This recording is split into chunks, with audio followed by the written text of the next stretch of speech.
October 4th, 2022.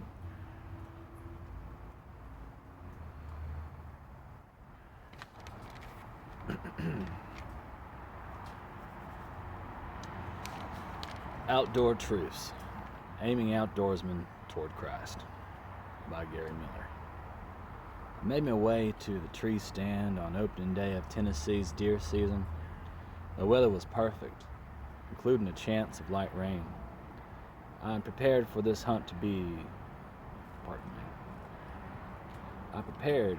by being particularly meticulous about being scent free as much as possible.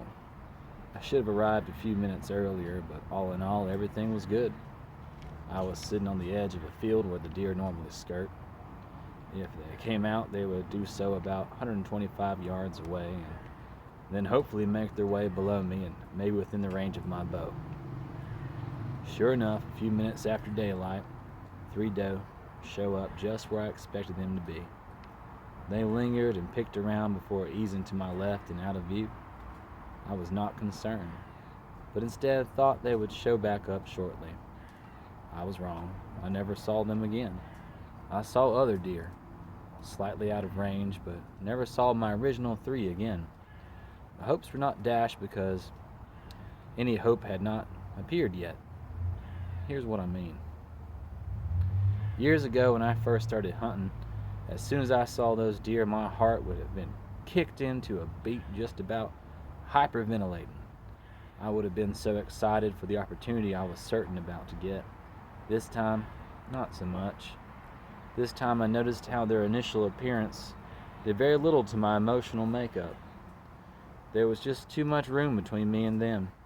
There was too much time for anything to draw or to distract them from the path I'd hoped they would take. When I realized they were gone for good, I simply turned my attention to the other areas and possibilities. I used to do the same. As I watched the lives of so many people, I used to not only see the possibilities of individuals, but also the clear and certain direction I thought they were going.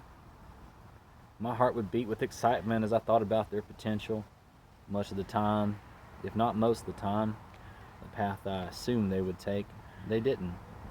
Something else distracted them and drew them to another place. I was disappointed thinking about how they missed their bright and successful future. Many times, I was wrong. As I made my way out of the tree stand this morning, I eased up in that direction where my deer had made the change in pattern. And there I discovered an oak tree that was full of those tasty morsels that deers love. There's no doubt this is where my doe ended up, somewhere better. And many of those individuals I had great expectations for did the same thing. They might not have taken a path I thought was their best, but they ended up somewhere better. It may not have been the path that they desired. It may have been one that was forced on them, but nevertheless, better. Why? Because God has promised all things will work out for the good of those who love Him, and He is doing the same in your life. Gary Miller's Outdoor Truths.